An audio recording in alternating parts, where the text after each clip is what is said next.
1880 küsür gibi bir rakam açıkladılar. Bu rakamla yani bugünkü Türkiye'de kim nasıl yaşayabilir?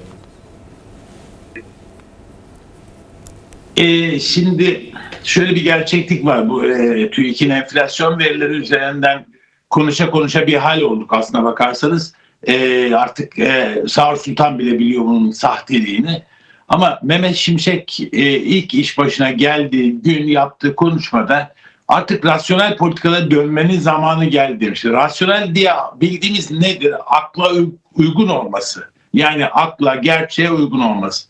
Şimdi rasyonel politika özellikle Nebati döneminde ve daha öncesinde Berat Albayrak döneminde tamamen artık hayali bir sistem üzerinden kurulan verilerle yürütülen ve sadece algı üzerinden yürütülmeye çalışılan bir ekonomi politikası vardı. Ve Mehmet Şimşek ilk başına geldiğinde bir sürü liberal ekonomist dediler, evet şimdi TÜİK de doğru rakamlar açıklamaya başlayacak. İşte Merkez Bankası buna uygun doğru politikalar izleyecek vesaire. Hatta hala bile öyle bir hale geldi ki bu liberal ekonomistler arasında Mehmet Şimşek'in programının doğru, fakat hani vardır ya böyle kral doğru söylüyor ama etrafındaki padişah doğru söylüyor ama etrafındakiler yalancı gibi. Evet. Sanki TÜİK kendi başına bu işi yapıyormuş gibi bir görüntü arz etmeye çalışıyorlar. Halbuki TÜİK'in burada kendi başına bir suçu yok. Olan suç bir suç ortaklığı sistemi. O suç ortaklığı sistemi de tam da Mehmet Şimşek'in istediği bir şekilde, yani IMF programı diyoruz bunun adına, talebi kısmak için alım gücünü düşürmek, ücretleri düşürmek üzerine kurulu bir sistem var ortada, ekonomik sistem. Bu ekonomik sistem üzerinden ne yapmanız lazım? Eğer ki insanların, emeklilerin, emekçilerin maaşları enflasyon verileri üzerinden yükselecekse, işte o enflasyon verilerini düşük tutmanın yegane yolu enflasyonu düşük göstermekten geçiyor. Ve evet, Mehmet Şimşek bu anlamda kendi içinde bir rasyonel politika izlemiş oluyor. Yani bir şekilde bir hukuki bir zemine bağlamaları lazım meseleyi ve buradan bir algı yönetimi yapıyorlar ve bu anlamda da ne Nebati ile ne Berat Albayrak'la hiçbir farkı yok. Eval Ertuğrul, şimdi Mehmet Şimşek şöyle mi kamuoyuna şunu mu söylemiş oluyor?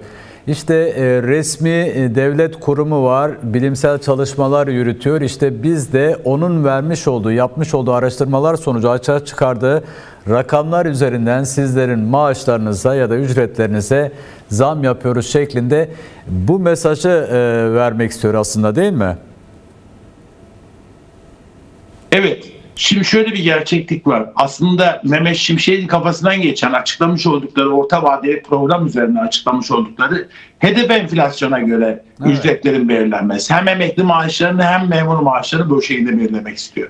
Ama bunun yasasının değişmesi lazım. Bu konuda yasal değişikliklerin de emekliler ve emekçiler tarafından büyük tepkiyle karşılanacağını biliyor. Çünkü bugüne kadar ortaya koymuş oldukları hiçbir enflasyon hedefi tutmamış. Ne yapıyor bu durumda? İşin başına dönüyor ve TÜİK üzerinden bunu bir şekilde aklamaya çalışıyor kendi politikasını. TÜİK işte geçenlerde Tayyip Erdoğan bir açıklama yaptı. Yıl sonunda 20'li rakamları göreceğiz dedi enflasyonda. Şimdi baktığınızda TÜİK verilerine göre bile bakarsanız %35 küsur şu anda resmi enflasyon. Evet. Yıl sonuna kadar %20'li rakamlara düşmesi imkansız. Ama bu imkansızlığı nasıl aşabilirler? Hakikaten yine verilerle oynayarak yaparlar. İşte bu anlamda DİSK'in yapmış olduğu itiraz çok çok önemli. Yani madde sepetini açıklamayı bıraktılar. Madde sepetini açıklamayı bırakınca da hangi veriler üzerinden bu rakamların erişilebildiği konusunda hiçbir bilimsel veri kalmadı ortalıkta. Eskiden deniliyordu işte bu fiyat böyle oldu diyorsun ama bu fiyat böyle değil. İşte markette şöyle, pazarda böyle diyebiliyordun. Artık onu da diyemiyorsun. Çünkü rastgele bir takım veriler var ortalıkta. O veriler çerçevesinde iktidar ne isterse ona göre belirleniyor. İşte bunun sonucunda da büyük bir sefalet toplamı ortaya çıktı. Bakın az önce ifade ettiğiniz 16.880 lira olarak ne üzerine hesaplanmış bu? %16.67'lik 6 aylık resmi enflasyon verisiyle 14.469'un üzerine eklemişler %16.67'yi. bu rakama ulaşmışlar. Bunu tahmin etmek zor değildi. Ama her defasında şunu da yapıyorlar. Emeklileri, özellikle kök maaş düşük emeklileri, ki yaklaşık olarak 4 milyon civarında emeklinin kök maaşı en düşük emekli maaşının çok çok altında ve emeklileri bir çeşit yalvarır pozisyona sokuyorlar.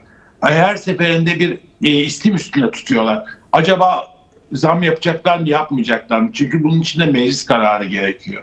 Evet. Yani aynı asgari ücretleri istim üstüne tuttukları gibi. Şimdi bakın asgari ücret şu anda 22.104 lira ve belli ki hedef enflasyona göre almış olan bir zam var burada. Kamu emekçilere dayatılan zam miktarı %17+10, yani %30'a yaklaşıyor bu da. İşte buradaki hedefler tamamen işçileri, emekçileri düşük ücretlere mahkum edip bir anlamda talebi kısmak ve bu çerçevede IMF programlarını hayata geçirmek. Şimdi bu şartlar altında yaşanır mı diye sorduğun ilk başlangıçtaki soruya döneyim. Elbette ki yaşanmaz. 16.880'lerle yaşanabilir mi?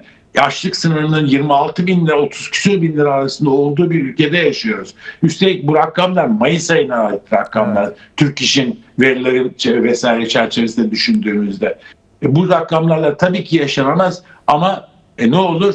En düşük koşullarda bir hayata zorluyorlar ve diğer yandan da bakıyoruz ki bankaların karları inanılmaz katlanmış. Yüksek faiz politikası emekçileri kendi gelirleriyle geçinemeyip bankalara muhtaç kılıp o yüksek faizlerin ağır yükünü taşımak zorunda bırakırken bankaları da inanılmaz derecede ihya etmiş. İşte politikanın aslı bu. Yani emekçiden alıyorsunuz, büyük sermaye devrediyorsunuz. Emekçiden alıyorsunuz, savaş politikalarına kaynakları devrediyorsunuz. Yaşadığımız toplamın özetini aslında bu ifade ediyor.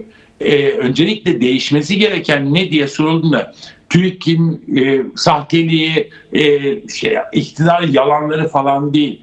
Bu politikaların değişmesi lazım. Yani bir ülkede bir eşitlik sisteminin oluşması lazım. İnsanca gelire sahip olan insanların varlığının toplum içerisindeki esas noktaya ulaşması lazım. Yani insanca yaşayabilecek bir gelire sahip olması lazım. Peki. O yüzden en baştan itibaren şu kadar zam, bu kadar zamdan ziyade yoksulluk sınırının da üzerinde gelire sahip olacak bir insan varlığını, bir halk gerçekliğini yaşamak için çalışmak gerekiyor. Peki Heval Ertuğrul, çok teşekkür ederim. Ben teşekkür ederim. Kolay gelsin.